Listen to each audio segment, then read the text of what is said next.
ये घटना है 30 जून 2004 की। उस दिन रविवार था। मैं यूपी के बांदा अपने ससुराल में थी। उस दिन सभी को दोपहर का खाना खिलाया और अपने कमरे में आराम करने के लिए चली गई। चेहरे पर हाथ रखकर सो रही थी कि अचानक लगा कि कोई जलने वाली चीज़ मेरे ऊपर गिर रही है।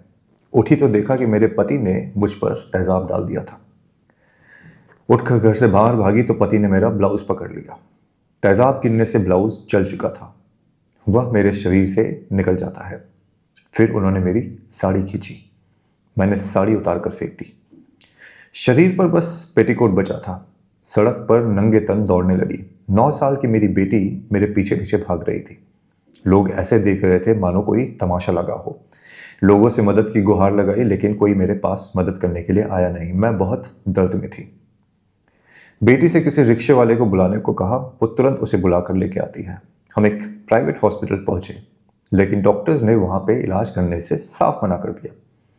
मेरा शरीर खुला हुआ था। ढकने के लिए अस्पताल के पास बैठे एक आदमी से गमछा मांगा लेकिन उसने गमछा देने से मना कर दिया, ये कहते हुए कि नहीं दे पाऊंगा। अगर आपको गमछा दिया तो मैं फंस जाऊंगा। फिर वहां से भागकर जिला हॉस्पिटल पहुंची। संयोग से वहां एक डॉक्टर मुझे पहले से जानते थे। उन्होंने मुझे फौरन भर्ती किया और इलाज करना शुरू किया।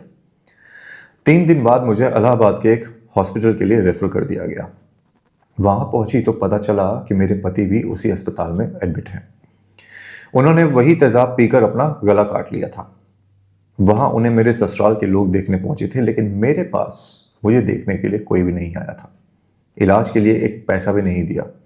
उस दौरान मेरे साथ बस मेरे माँ बाप और मेरे एनजीओ के लोग जिसके लिए मैं काम करती थी।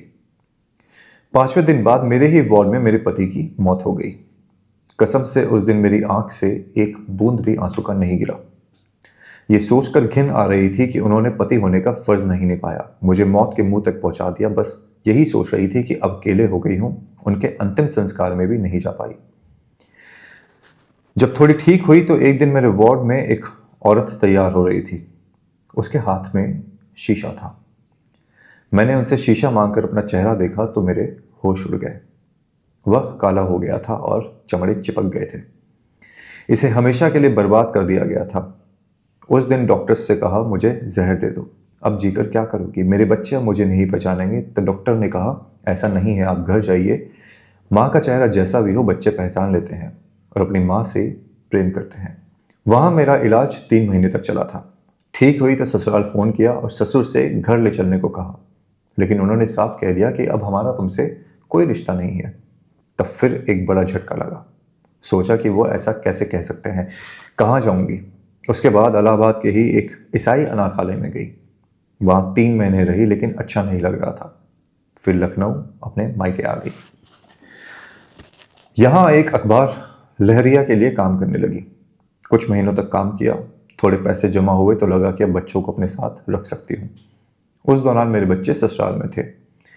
एक दिन उन्हें लेने अपने ससुराल पहुंची।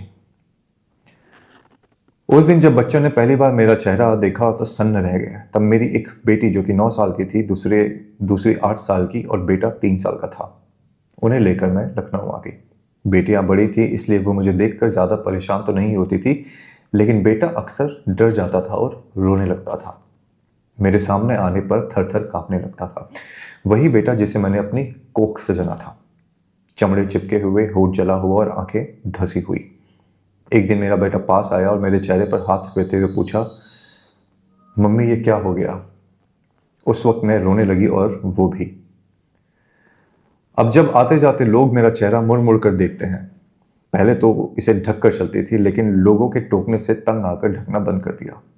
उसके बाद जिस एनजीओ के साथ काम करती थी उसने मेरी 3 सर्जरीज करवाई।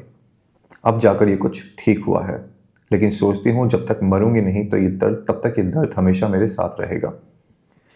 शीशे में देखती हूँ तो लगता है कि आखिर मेरा पति किस हद तक पागल हो गया था जो ये मेरा हाल कर दिया। मुझे याद है कि एक बार काले रंग की साड़ी पहनकर उनके साथ बाहर गई थी। जब घर वापस आई तो वो मुझसे खूब झगड़े, मेरा गला दबाने दौड़े और जोर जोर से चिल्ला रहे थे कि आखिरकार तुम काले रंग की साड़ी पहनकर बाहर क्यों निकली, आज से तू काले रंग की साड़ी नहीं पहनेगी। उस दिन वो साड़ी मैंने एक गरीब महिला को दान में दे दी। उन्हें लगता था कि इतनी सुंदर हूं तो मेरा जरूर किसी ना किसी के साथ अफेयर चल रहा होगा। वह इन्हीं बातों को लेकर हमेशा झगड़ा करते थे। शादी के 1 साल बाद ही उन्होंने नौकरी करनी बंद कर दी। पूरे दिन घर में पड़े रहते थे। जब मेरी बेटी पैदा हुई तो मैंने उनसे नौकरी करने को कहा, लेकिन वो कहीं नहीं गए। फिर सोचा मैं ही कुछ कर लेती हूँ, लेकिन सुंदर होने के कारण वो मुझ पर शक किया करते थे, कहीं जाने नहीं देते। उस समय सास ससुर भी उनसे तंग आ गए थे। एक दिन तो मेरी सास घर छोड़कर अपने मायके चली गई। कहा तब तक वापस नहीं लौटूंगी जब तक तुम कोई काम नहीं करते। उसके बाद पति को टीबी हो गई। उनका इलाज कराने और घर चलाने के लिए मेरे पास पैसे नहीं थे। फिर तय किया अब जो भी हो जाए नौकरी करूंगी। तैयार होकर घर से निकल रही थी तो पति बोले, अगर तूने नौकरी के लिए घर से बाहर कदम रखा तो मेरी लाश देखेगी। लेकिन मैं नहीं मानी।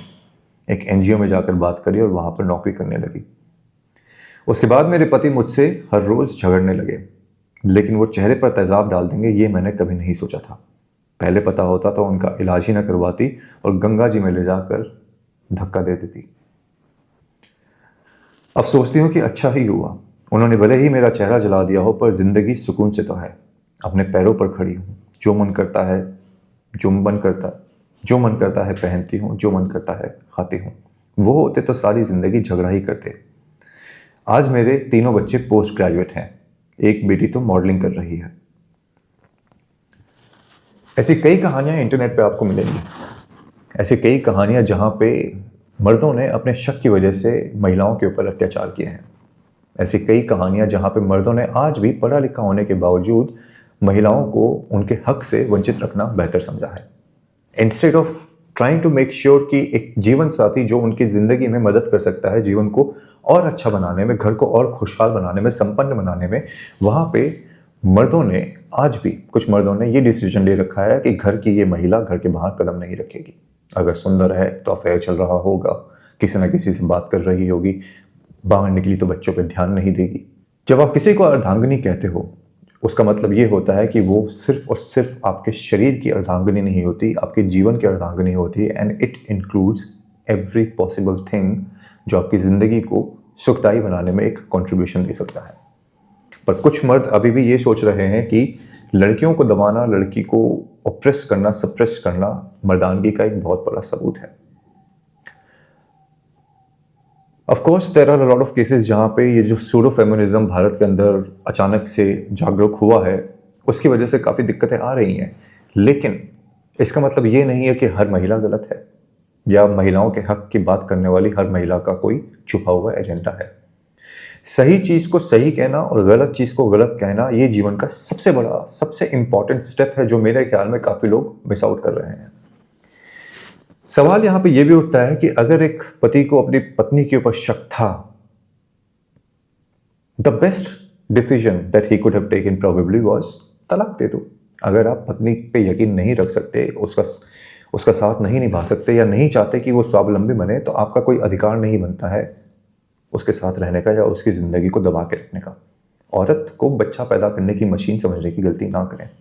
औरत की भी खुशियाँ होती हैं, उनकी कुछ इच्छाएं होती हैं, उनके मन में कुछ करने का एक जुनून होता है जिसे वर्षों तक हम लोगों ने दबाया है, और अब समय आ चुका है कि आप उस चीज़ को बाहर निकलने दें।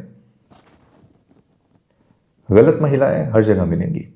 लोगों को मार के ड्रम में घुसा देना, एक्स्ट्रा मैरिटल अफेयर करना, but that goes for main also. Equality can never be gender based. Equality can always be society oriented. इस वीडियो के माध्यम से मैं सिर्फ और सिर्फ आपको यही समझाने के लिए आया हूँ। ऑफ कोर्स मैं सैल्यूट करना चाहता हूँ ऐसी महिलाओं को भी जिसने जीवन में इतने स्ट्रगल को झेल के अपने बच्चों को पाल पोस के बड़ा किया, पोस्ट ग्रेजुएशन कराई, मॉडलिंग तक अपनी एक बेटी को पहुँचाया और उनके जीवन को सुखदायी बनाया, जो कि शायद ये नहीं कर पाती अगर इनका वो अनएम्प्लॉयड पति जो काम नहीं करना चाहता था, सिर्फ घर बैठ के रोटियाँ तोड़ता था, अगर वो जीवित होता। कई चीज़ें कई बारी ब्लेसिंग डिस्गाइज होती हैं, जो इन्होंने भी जो मैंने आपको इनकी स्टोरी पढ़ के सुनाई उसमें कहा कि अगर उसने ऐसा नहीं किया होता तो मैं इतनी इंडिपेंडेंट नहीं हो पाती। पर क्या ऐसा pain, did she really had to go through such a pain to get that independence which she deserved? आप मालिक नहीं हो किसी के। आपने किसी के साथ जीवन भर साथ निभाने का वादा निभाया है। उस चीज़ को समझने की कोशिश करिए। एंड मेरा रिक्वेस्ट है, जो मर्द अभी भी ये समझते हैं कि ऐसी चीज़ें करके उनकी मर्दानगी झलकती है, आपकी मर्दानगी नहीं झलकती उससे। आपकी बेसिकली इनसिक्योरिटी आपकी नामर्दानगी का एक पर्याप्त सबूत है किसी महिला के ऊपर ऐसे अत्याचार करना। That is what my thought process is. ये छोटा सा वीडियो सिर्फ ये मैसेज देने के लिए। अगर आप अग्री करते हो तो चैनल को सब्सक्राइब करना, वीडियो को शेयर करना जितना ज़्यादा हो सके। और मैंने डिसीजन लिया है कि ऐसी और ट्रू स्टोरीज आपके साथ इसी तरीके से उन्हीं के शब्दों में जैसे कही गई है वैसे ही पढ़ के आपके सामने प्रस्तुत करने का। अगर आप चाहते हो ऐसे वीडियोस में और बनाऊं तो कमेंट करके ज़रूर बताना, because these are not scripted, these are all stories narrated by these people. Directly उन्होंने जो बोला है वही मैंने आपको वर्ड टू वर्ड पढ़ के बताया है। तो अगर आप चाहते हैं कि हम ये बनाते रहें तो कृपया करके कमेंट करके ज़रूर बताना। और हाँ, अगर चैनल को सपोर्ट करना चाहते हो तो फाइनेंशियली डिस्क्रिप्शन बॉक्स में मेंबरशिप का लिंक है, मेंबर बन के चैनल को सपोर्ट कर सकते हो। फिलहाल इस वीडियो को यहीं समाप्त करता हूँ। आज समय देने के लिए धन्यवाद। अगले वीडियो में आपसे जल्द मुलाकात होगी। जय श्री राम, हर हर महादेव। ध्यान रखना।